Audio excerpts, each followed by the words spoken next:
지난주에도 말씀드렸습니다만 오늘 이제 7번째 문제부터 시작해서 11장의 성만찬 문제, 은사의 문제, 방언의 문제, 또 예언과 부활의 문제까지 이 부분은 한국 교회에서 너무도 많은 이견들이 존재합니다.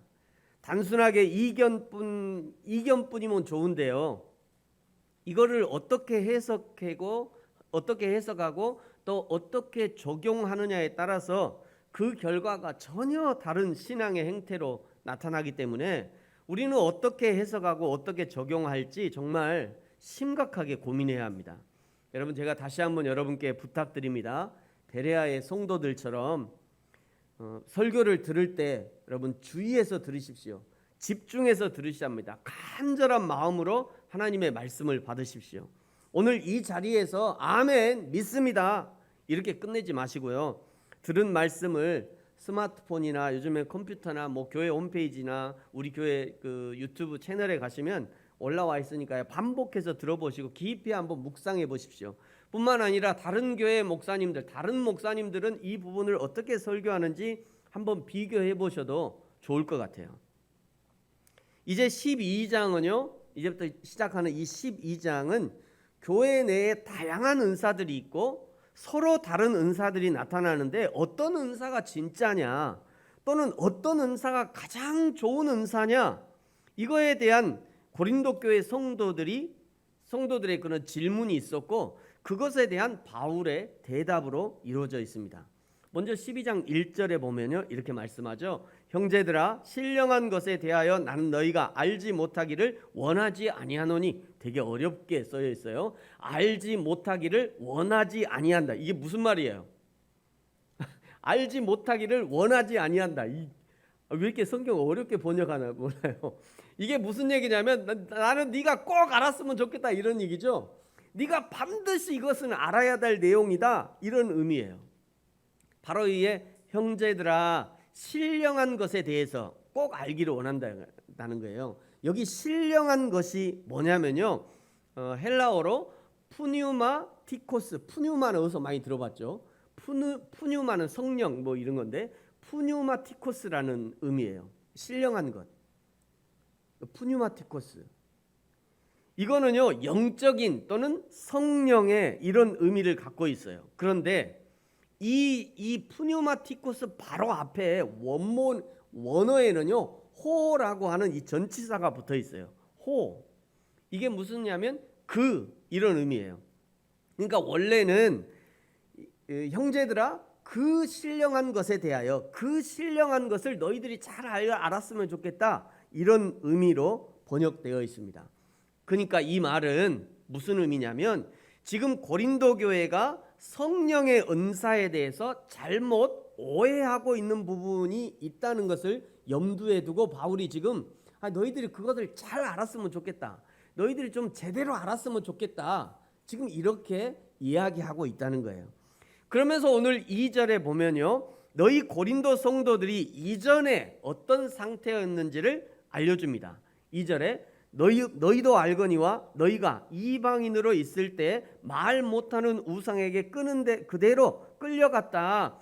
지금 예수 그리스도를 믿는 예수 그리스도 안에 있는 너희와 이전에 우상에게 속해 있던 너희를 자연스럽게 지금 비교하고 있는 거예요. 우상의 특징 중에 하나는요 비인격적이라는 거예요. 비인격적. 초대교회 당시에 유행했던 우상 숭배의 모습 중에는요 그 우상 숭배의 모습 중에 하나는 인신 제사를 드리는 게 있어요. 어린 자녀들을 불 위로 지나가게 한다든지 불 위에 태워가지고 우상의 제물로 드리는 거예요. 이것이 초대교회 당시에 있었던 그런 그 우상의 한 행태란 말이에요. 지금 예수 믿는 게 얼마나 다행이야. 우리 시연이 현진이 큰일 날 뻔했어. 도진이도 말이야. 저때 예수 믿었다가는 큰일, 저때 우상에게 붙들렸다가는 진짜 큰일 날 뻔했잖아. 하여튼 저런 우상들이 있었다는 거예요. 그때는 뿐만 아니라 자해를 한다든지 또 사제와 성적인 문란한 관계를 갖는다든지 그들이 섬기는 우상 앞에서 이런 비인격적인 행위들을 했다는 거예요.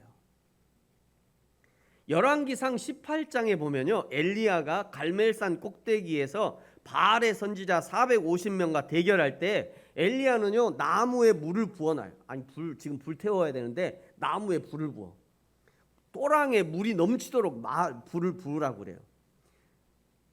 결국 하나님의 불이 내려와서 나무와 재물과 도랑의 물까지 다 하나님이 받으셨다고 기록하고 있는데요. 반면 바알의 선지자 엘리야하고 이제 대결하는 이 바알의 선지자들은요, 열왕기상 18장 28절에 보니까 이 자기들의 신이 응답할 때까지 어떻게 하냐면 이에 그들이 큰 소리로 부르고 그들의 규례를 따라 피가 흐르기까지 칼과 창으로 자기의 몸을 상하게 했대요.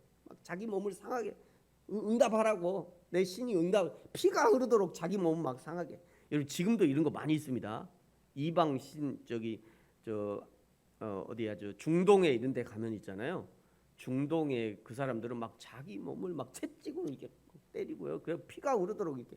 지금도 저런 사람들 있어요. 지금도. 29절은 좀 더 심해져요. 이 사람들이 이제 자기 신이 응답을 안 하니까 이같이 하여 정오가 지나고 그들이 미친 듯이 떠들었대요. 미친 듯이. 여기 미친 듯이 떠들다 이 단어가 나바라고 하는 단어예요. 이 나바가 무슨 뜻이냐면 진언하다 이런 의미예요. 신에 접촉돼 가지고 신의 언어를 말했다 이런 의미예요. 신의 언어. 제가 이게 어젯밤에 궁금해요. 도대체 진언이 뭐냐? 우리나라에도 분명히 이런 사람이 있을 거예요. 진언 이렇게 이제 인터넷에 떠봤어요. 떠봤는데 여러분 뭐 굳이 찾아보실 필요 없어요. 한마디로 얘기하면 그 방언하고 비슷합니다. 진언을 누가 많이 하면 그 불교의 중들이 이제 목탁 두드리면서 진언을 해요. 무당들도 진언을 합니다. 자기 신에게 접촉이 돼가지고 신의 말을 하는 거예요. 잘 들으면 방언하고 비슷해요. 그러니까 미친 듯이 같은 소리를 내고요. 무슨 말을 하는지 알아듣지 못하게 하는 그런 말을 했다는 거예요. 그걸 언제까지 했대요? 저녁 소제 드릴 때까지. 하루 종일 한 거예요. 하루 종일. 여러분 그때나 지금이나 이방의 신 우상을 섬기고 사단 마귀를 섬기는 사람들은 그 행태들이 비슷해요. 비인격적이에요. 매우 시끄러워요. 화려합니다. 반복적인 소리나 노래를 합니다. 여러분 지금 막 설교를 들으면서도 생각나는 거 있죠? 남묘호랭개교 이 사람들도 하루 종일 남묘호랭개교 그거 하루 종일 하고 있어요. 비슷해요. 그때나 지금이나 우상에게 붙들린 사람은요 나무 아미타불 관세음보살 이것만 하루 종일 하고 있잖아요. 비슷해요. 사단 마귀가 비슷하거든요. 그러면서 사람의 정신을 몽롱하게 하면서 비인격적인 상태로 끌고 가는 거예요. 지금 사도 바울은 고린도 교회의 문제를 지적하기 전에 먼저 그들이 이전 상황이 어떠했는지를 알려주고 있어요. 이렇게 비참했던 것이 그들의 실상이었음을 보여주는 거죠. 여러분 우리도 마찬가지예요. 예수 믿기 전 나의 상태를 가장 정확하게 알려주시는 구절이 요한복음 8장 44절이에요. 여러분 같이 한번 읽을까요? 시작. 너희는 너희 아비 마귀에서 났으니 너희 아비의 욕심대로 너희도 행하고자 하느니라. 그는 처음부터 살인한 자요 진리가 그 속에 없으므로 진리에 서지 못하고 거짓을 말할 때마다 제 것으로 말하나니 이는 그가 거짓말쟁이요 거짓의 아비가 되었음이라. 아멘. 우리도 예수 믿기 전에는 사단 마귀의 자식이었다는 거예요. 그래서 사단 마귀처럼 욕심을 내고요 살인을 즐기고요 칼로 사람을 죽이는 것만이 아니라 지난주에 욕하는 것도 살인이라고 얘기했잖아요. 욕하는 거. 그 사람의 인격 살인을 하는 거예요. 그것도 역시 살인이에요. 하나님의 진리를 거부합니다. 거짓을 말합니다. 거짓말을 한다는 거예요. 이 거짓말도 사단 마귀적이에요. 살살 거짓말하는 거 사단 마귀적이에요. 그것이 마귀의 자식이라는 증거예요. 만약 오늘 지금 내가 예수를 알지 못했다면 우리는 여전히 저 사단 마귀에게 붙들려 가지고요, 마귀의 자식으로 세상을 추구하면서 살고 있을 거예요. 여러분, 그러니 하나님의 은혜로 예수님을 알게 되고 예수님을 믿게 되고 이제 하나님의 자녀로 산다는 것이 얼마나 감사한 일입니까? 여러분, 하나님의 자녀로 산다는 것은요, 비인격의 세계에서 인격의 세계로 비인격적인 대우를 받다가 이제는 인격적인 대우를 받게 되었다는 그런 의미를 가지고 있는 거예요. 여러분, 그러니 내가 오늘 예수 믿는 것이 얼마나 감사한 일인지 말이죠. 여러분도 감사하시죠? 그래서 오늘 내가 조금 건강하지 못하고 조금 가난하고 조금 불편하고 조금 배고픈 삶을 산다 해도 하나님께 감사해야 할 일이 넘치는 겁니다. 사랑하는 성도 여러분, 저와 여러분이 우리를 하나님의 자녀 삼아주신 여호와 하나님께 날마다 감사하시기를 예수님의 이름으로 축복합니다. 바울은요, 고린도 성도들을 그 과거를 돌아보게 하면서 동시에 성령으로 행하는 것, 성령의 인도하심을 받는 삶이 어떤 삶인지를 이제 3절에서 보여줘요. 여러분, 우리 3절 다 같이 한번 읽겠습니다. 시작.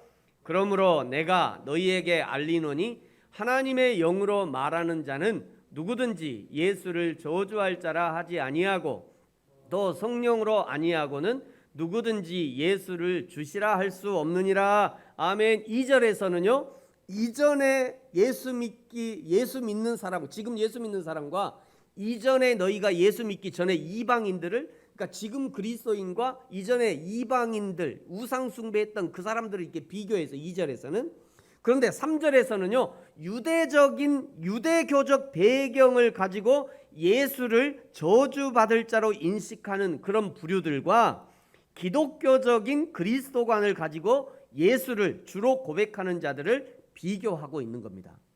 3절에서 예수님을 그리스도라고 하지 않고 예수라고 지칭하는 이유는 역사적인 인물로서의 인간 예수에 대해서 더 많은 관심이 있기 때문에 이렇게 지금 예수라고 표현하고 있는 거예요. 여러분, 바울이 전하는 예수는 하나님의 아들로서의 예수, 사람의 몸으로 이 땅에 오셔서 인간의 삶을 사셨던 예수, 그의 택하신 백성을 구속하기 위해 십자가에 죽으신 예수, 그리고 부활 승천하신 예수 그리스도를 말하고 있는 거예요. 사랑하는 성도 여러분, 저와 여러분이 섬기는 예수님은 어떤 분입니까? 여러분, 우리가 섬기는 예수님은 어떤 분입니까? 예수님을 내 삶의, 내 인생의 주님이라고 고백하고 계십니까? 예수님이 나의 주인이라고 고백하고 있느냐고요. 예수님은 우리의 삶 속에 깊이 관여하시고 삶의 현장에서 우리를 만나기 원하시는 분이에요. 그러므로 오늘 그리스도인으로 살아가는 저와 여러분은 이 예수님을 날마다 나의 삶 속에 깊이 모셔드려야 합니다. 이 예수님과 날마다 인격적인 교제를 나누며 살아야 돼요. 내 삶의 전 영역 속에 예수님을 주인으로 인정해야 하는 것입니다. 그리하면 날마다 성령의 인도하심을 받고 성령 충만의 은혜를 누리게 되는 거예요. 사랑하는 성도 여러분, 저와 여러분이 우리의 삶 속에 깊이 예수님을 모셔드리고 예수님과 동행하는 인생이 되어지기를 예수님의 이름으로 축복합니다.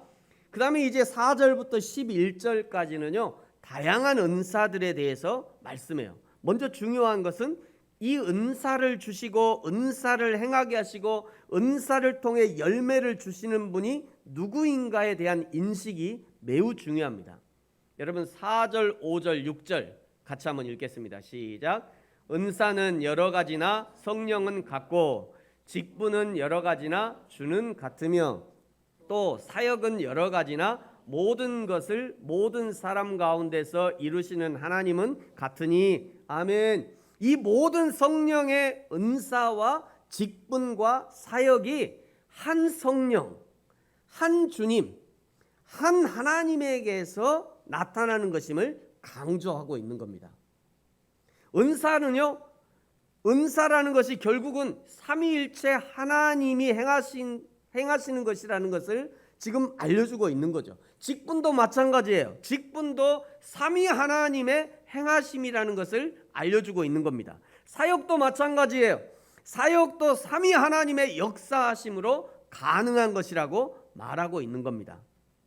그렇다면 왜 하나님은 한 하나님으로 나타나는 성령의 은사가 각각의 사람에게 다 다르게 나타나느냐? 이것이 이제 중요하죠. 하나님께서 왜 각 사람에게 각각 다른 은사를 허락해 주신 도대체 목적이 뭐냐? 이유가 뭐냐? 그 이유를 7절에서 말하고 있어요. 여러분 우리 7절 같이 한번 읽을까요? 시작.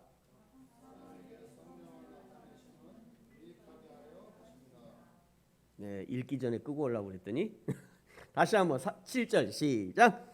각 사람에게 성령을 나타나심은 유익하게 하려 하심이라. 아멘. 각 사람을 유익하게 하고 교회 공동체를 유익하게 하기 위해서 은사를 허락하시는 겁니다.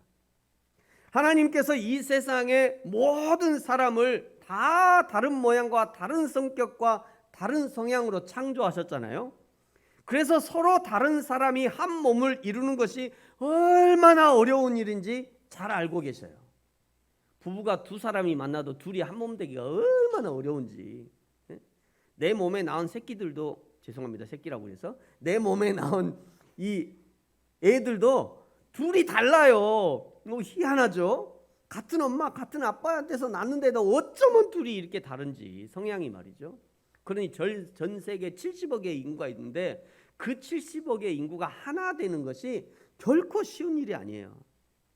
그래서 서로 다른 사람이 한 몸을 이루는 것이 얼마나 어려운지 하나님이 잘 알고 계시다는 거예요. 하나님께서 개입하지 않으시면 하나 되기가 너무도 어려운 것이 인간의 현실인 것입니다. 만약 한 사람에게 모든 은사를 다 주셨다면 다른 사람의 도움이 필요하지 않겠죠. 예를 들어요. 어떤 사람이 가구를 만들려고 그래요. 가구. 제가 막 이렇게 하는 거 좋아하잖아요. 만약 이 사람이 가구를 만들어. 근데 이 사람이 자기가 나무를 심어요. 그 다음에 자기가 또 나무를 갖고, 또 자기가 또 그 자기 갖고 나무를 배 갖고 와. 또 자기가 또 판자를 만들어. 자기가 디자인을 해. 자기가 공구를 사용해서 막 자르고 다듬고 못을 칠하고 받고 막, 응? 그래서 자기가 만들어 갖고 자기가 판매까지 자기가 다 한다고 그러면 모두 한 사람이 한다고 생각해 보세요. 한 사람이 다 이거를. 이것처럼 비효율적인 것이 어디 있냐고요. 그죠? 이것처럼 비효율적이 여기 있어요. 그런데 하나님은 각 사람에게 각각 다른 은사를 주셔서요. 어떤 사람은요 나무 심고 가꾸는 거를 얼마나 좋아하는지, 그냥 나무 심고 가꾸는 것만 좋아해. 다른 거 별로 관심 없어. 그럼 나무 심고 가꾸는 걸 좋아해. 어떤 사람은 벌목하는 은사가 있어가지고요 벌목해서 또 말로 끌고 오고 내리고 그걸 또 좋아해. 평생 어부로 살아. 요 핀란드인가 뭐 거기 가니까요 그 벌목하는 걸 평생 어부로 하는 사람들이 있더라고요. 그런 사람들이. 또 어떤 사람들은 대패질하고 못질하는 그런 은사를 주셔갖고 다듬고 그거를 막 깎고 하는 걸 또 좋아해. 근데 또 어떤 사람은요 이거를 또 판매하는 거를 또 좋아하는 사람이 있어. 자기는 못 만들지 못하는데 판매를 아주 얼마나 잘하는지 판매하는 사람이 있어. 그럼 필요한 사람은요 약간의 돈을 지불하고 그거 사다 쓰는 거예요. 그러니까 서로에게 유익하게 한다는 거예요. 이거 얼마나 유익합니까? 혼자 다 하는 것보다 얼마나 편해요. 여러분 교회도 마찬가지입니다. 사역자라고 뭐든지 다 잘하는 것이 아니에요. 사역자에게는 설교하고 가르치는 은사를 주셨고요. 설교하는 은사, 가르치는 은사가 없다고 생각해 보세요. 만약 사역자에게. 그만해야죠. 그 사람들은. 사역자 할 필요 없어요. 어떤 분들은 사역자 중에 자기는 설교하는 게 제일 부담된대. 막 성도들 앞에서 서는 게 사역자 안 하면 되지. 너는 사역자 그 부름이 아닌 것 같아. 사역자 하지 마. 왜 굳이 뭐 사역자로 살라고 그래? 아니 설교하는 게 그렇게 부담스럽고 설교 준비하는 게 힘들면 그 뭐하러 사역자를 하냐? 차라리 그냥 그리스도인으로 편하게 살아라. 그렇잖아요. 제가 아는 어떤 목사는요, 이 설교는 참 잘해. 근데 왜 이렇게 정리를 못해? 이 사람이 가는데 보면 그냥 오만 가지 다 그냥 꽉꽉 들어차 있어요. 제가 가까이 알고 있는 조 목사라고. 다 잘하는 게 아니라 사람이 다 잘하는 게 아니더라고요. 어떤 사람은 찬양을 잘하게 하셨고요. 어떤 사람은 반주를 잘하게 하셨고, 어떤 사람은 또 음식을 잘하게 하셨어요. 음식 만들어 섬기는 걸 좋아해요. 어떤 사람은 꾸미기를 잘합니다. 어떤 사람은 청소하고 정리하는 사람. 그 사람 있으면 돼. 그러니까 그죠? 청소 못하면 그 사람 있으면 돼. 그렇게 같이 하는 거예요. 이렇게 여러 사람이 각자의 은사를 가지고 교회를 이루어가는 거죠. 사람이 모인다고 교회가 이루어지는 것이 아닙니다. 그 안에 성령께서 각 사람을 만져주시고 관계 속에 개입하시고 역사하실 때 비로소 진정한 교회의 모습을 갖추어가는 거죠. 저와 여러분이 그리고 우리 부르심 교회가 자리를 지키는 것도 은사더라고요. 네, 정말이에요. 자리를 지키는 것도 은사예요. 그 사람은 교회 와서 아무것도 안 해도 그냥 그 자리만 지키고 있어도 얼마나 힘이 나는지, 그것도 은사예요. 여러분, 우리 부르심 교회가 이렇게 하나님께서 우리 각자에게 주신 은사를 통해서 즐거이 하나님께서 역사하시는 거예요. 교회, 그야말로 여호와 하나님이 즐겁게 임마누엘 하시는 우리 개인과 공동체가 되어지기를 예수님의 이름으로 축복합니다.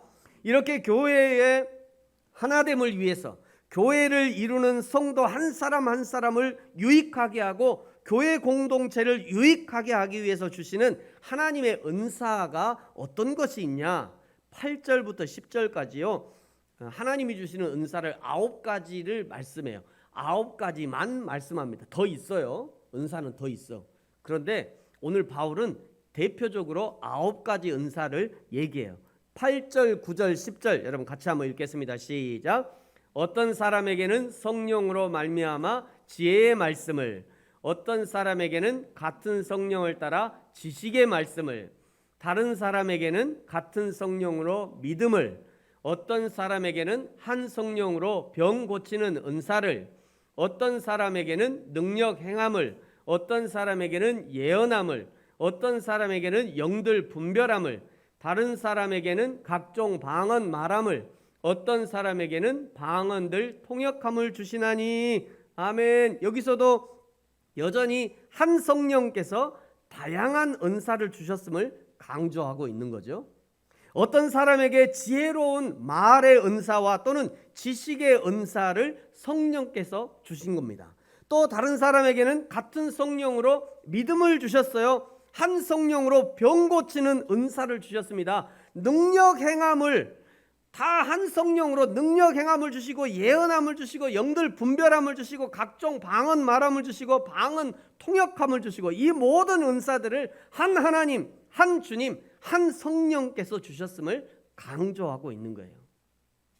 여러분, 참고로 8절부터 10절까지 이 9가지 은사가 전부가 아닙니다. 말씀드렸습니다만 더 많은 은사들이 이 세상에서 존재하지만, 그렇다고 그 많은 은사들이 고린도 교회에 다 나타나는 것은 아니기 때문에 지금 고린도 교회에 나타난 9가지 은사를 먼저 말씀하는 거예요.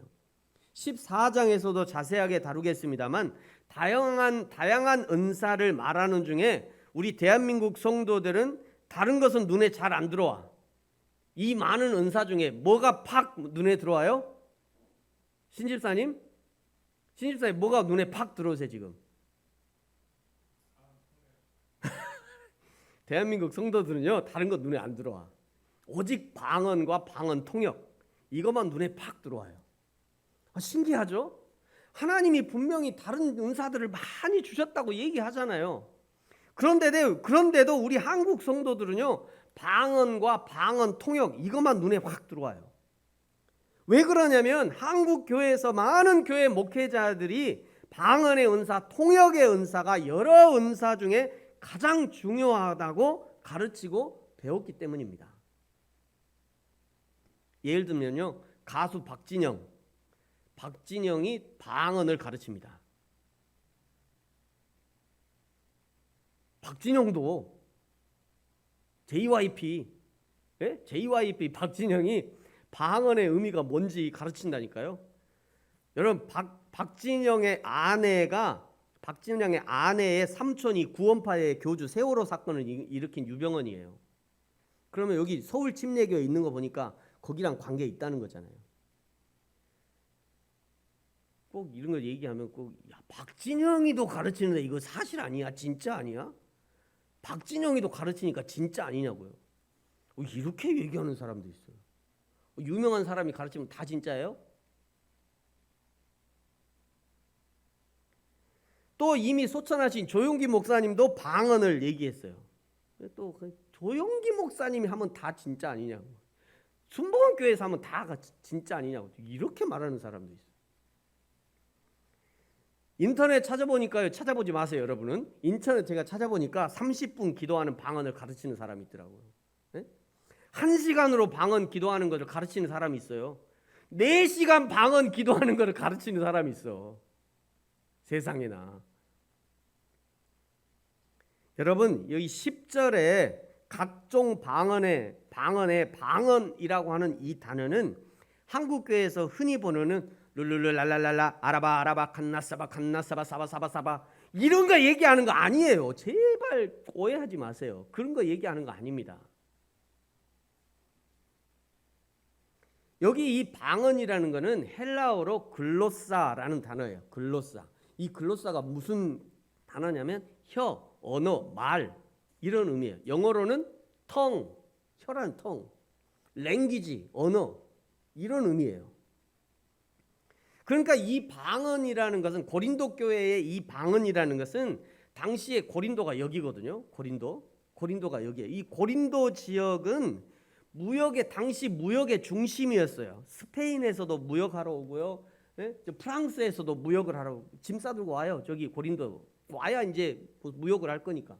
프랑스에서도 오고 스위스에서도 오고 이탈리아에서도 오고 오스트리아, 슬로베니아, 뭐 북마케도니아, 헝가리에서도 오고요. 루마니아에서도 오고 저기는 불가리아에서도 오고요.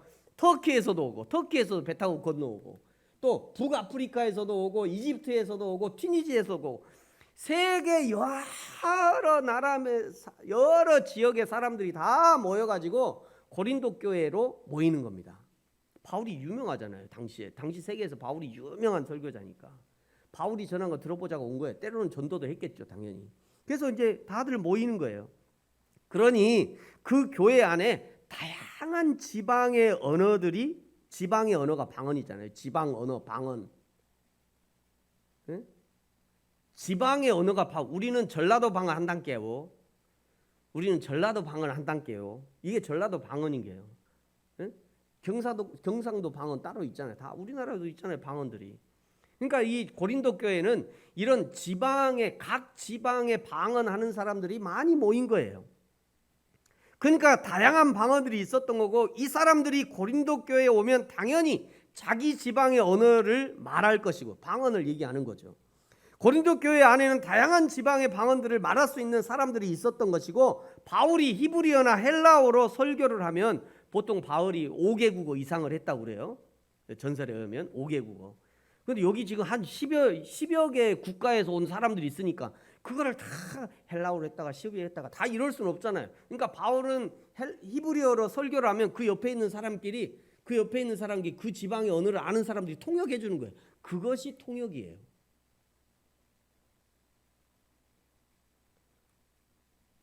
여러분 이거를 오해해서는 안 됩니다.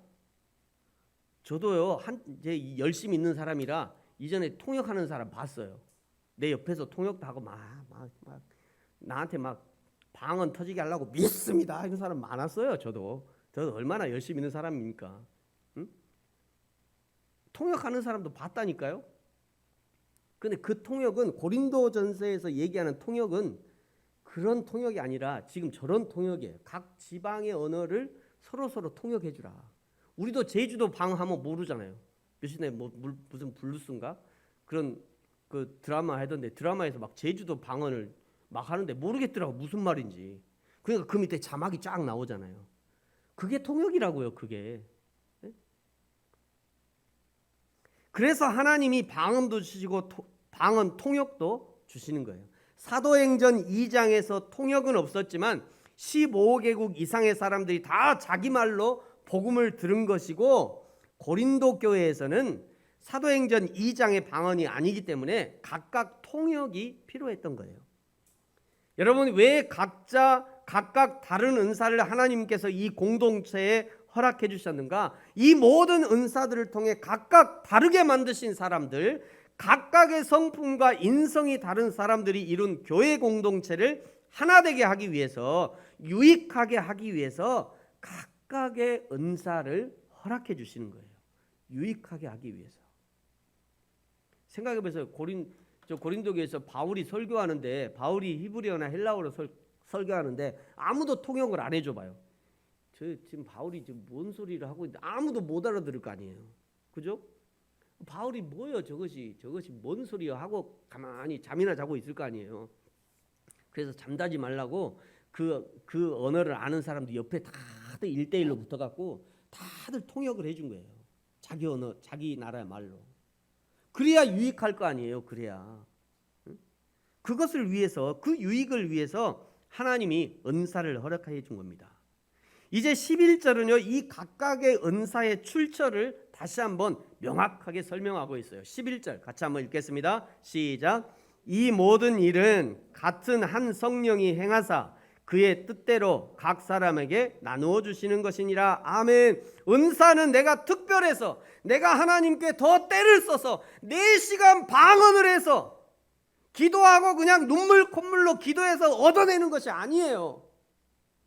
내가 머리가 뛰어나서, 내가 성령 충만해서, 내가 더 하나님의 은혜를 많이 받아서, 내가 더 신령해서 하나님이 나에게 주시는 것이 아니란 말이에요.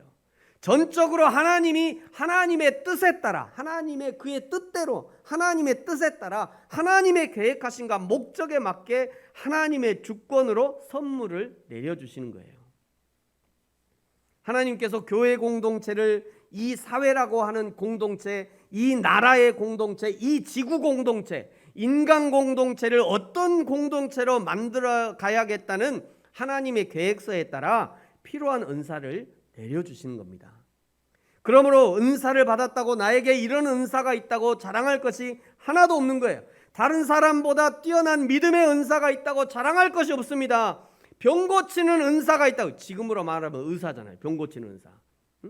그 병 고치는 은사, 의술의 은사가 있다고 자랑할 것이 없어요. 사역자처럼 가르치는 은사가 있다 해도 모르는 사람을 무시해서는 안 되고, 그것도 모르냐고 말이에요. 권사가 돼가지고 그것도 모르냐고.